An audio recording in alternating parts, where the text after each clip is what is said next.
Miss Chandrima, ঠিক আছেন আপনি? হ্যাঁ, আমি ঠিক আছি। কি হয়েছে? আলোতে কি সমস্যা? না, আর কখনোই আলো দেখতে চাই না। সূর্যের আলো আমার একদমই সহ্য হয় না। কিন্তু কেন?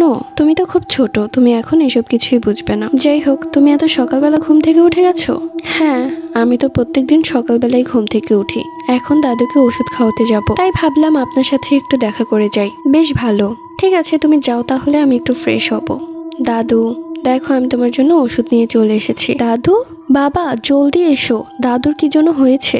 কি হয়েছে বাবার? দেখি। দেখো গলায় কিরকম ছোপ ছোপ দাগ, দেখে মনে হচ্ছে কোনো পোকা কামড়েছে। কিন্তু পোকা কোত্থেকে আসবে? জায়গাটা কিরকম নীল হয়ে আছে, মনে হচ্ছে অনেকগুলো রক্ত চোষা হয়েছে।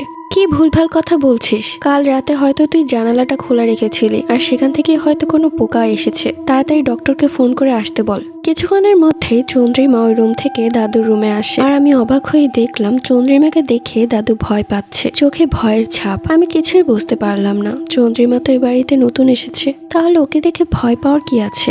এরপর ডাক্তার এসে দাদুকে ওষুধ দিয়ে গেলেন। আস্তে আস্তে দাদু কিরকম যেন হয়ে যাচ্ছিল। চন্দ্রিমাকে দেখলেই শুধু ভয় পেত।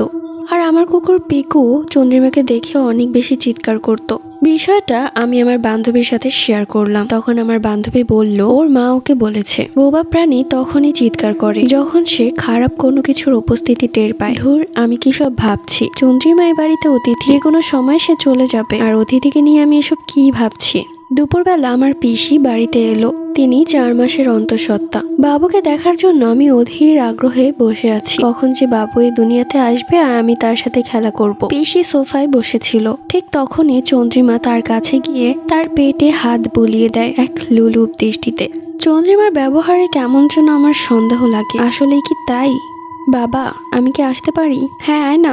অফিসের কাজ করছিলাম। কিছু বলবি? বলবো। কি হয়েছে বল।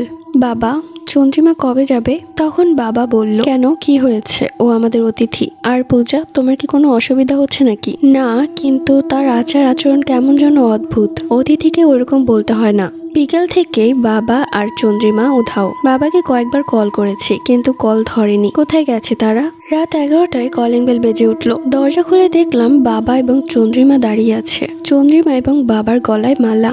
বুঝতে আর বাকি রইল না যে বাবার চন্দ্রিমা বিয়ে করে ফেলেছে। আমি অনেক বেশি অবাক হয়ে গেলাম। আমি আশায় ছিলাম এই মহিলা কখনো আমাদের বাড়ি থেকে যাবে, আর বাবা সেই মহিলাকে বিয়ে করে ঘরে এনেছে। বাবাকে বললাম, বাবা, এটা তুমি কি করেছো? এত জলদি মাকে ভুলে গেলে? তখন চন্দ্রিমা আমার মাথায় হাত বুলিয়ে দিয়ে বলল, আমি আজকে থেকে তোমার নতুন মা।